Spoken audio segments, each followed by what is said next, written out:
हमर पुरखा के भुइया खोला थे नवा नवा खदान। घर वाला एला बाटा करके बसा हर दे थे ये देश के सियार।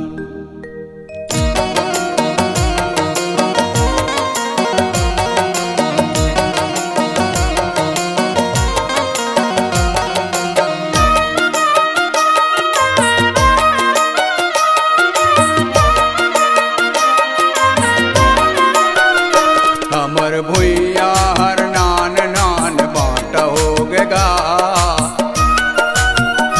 हमर भुइया हर नान नान बाट हो गगा। ये जिनगिला गुजारे बरसाता हो गना। ये जिनगिला गुजारे बरसाता हो गे। हमरे भुइया हर नान नान बाट हो गना। हमरे भुइया हर नान नान बाट हो गे। ये जिनगिला गुजारे बरसात हो गना। ये जिनगिला गुजारे बरसात हो गे।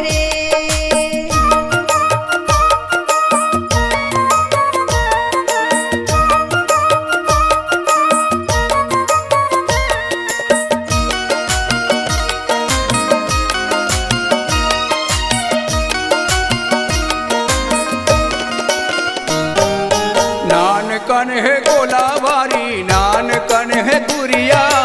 एक तीर में हाड़ी हवै एक तीर बहुरिया। एक तीर महाड़ी हवै एक तीर बहुरिया।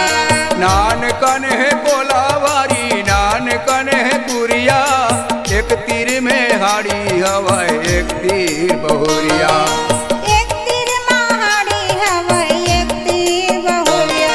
लोग लई कला सुताए बर डांट हो गेगा।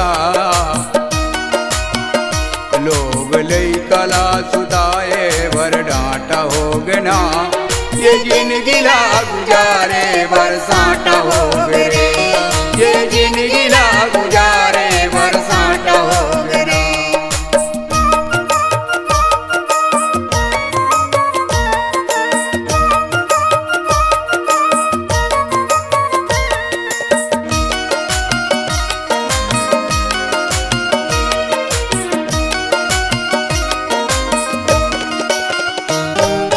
चार जन है बेटा बहू आठ जन है नाती। करम ला दोष देके पीटा थन छाती। करमला दोष देके पीटा थन छाती। चार जन है बेटा बहू आठ जन है नाती।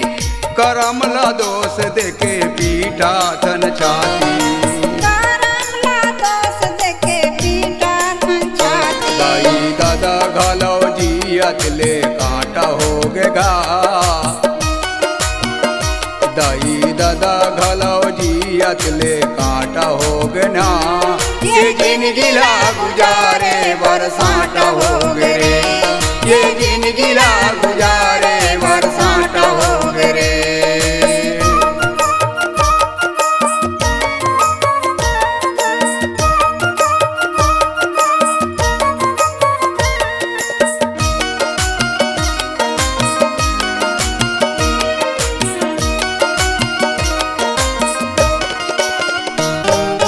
हमर कति खुले हवे कोयला के खदान।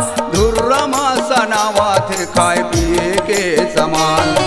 दुर्रा में सनावा खाए पिए के समान। हमर कति खुले हवे कोयला के खदान। धुर्रमा सनावा थे खाए पिए के समान। दुर्रा में सनावा खावे पिए के समान। ये तन घलो रोगा के कड़ा भाटा हो गेगा।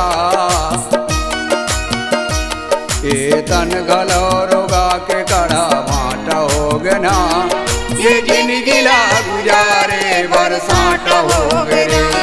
ये जिनगिला गुजारे बरसात हो गेगा।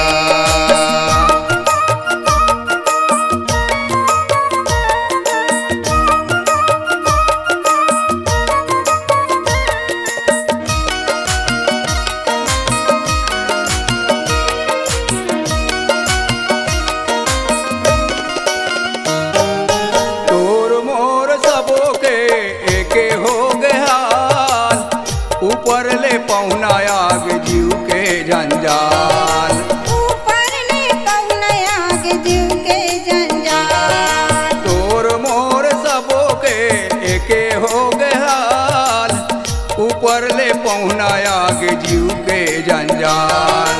ऊपर ले पहुना आगे जीव के जंजाल। चाउर में रस नहीं है गीला आटा होगेगा। चाउर में रस नहीं है गीला आटा होगे ना। ये जिंदगी ला गुजारे बरसाता होगे रे।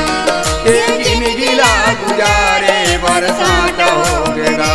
हमर भुइया हर नान नान बाटा होगेगा। हमर भुइया हर नान नान बाटा होगे ना। ये जिंदगी ला गुजारे बरसाता होगे रे। ये जिंदगी ला गुजारे बरसाता होगेगा। ये जिंदगी ला गुजारे बरसाता होगे ना। ये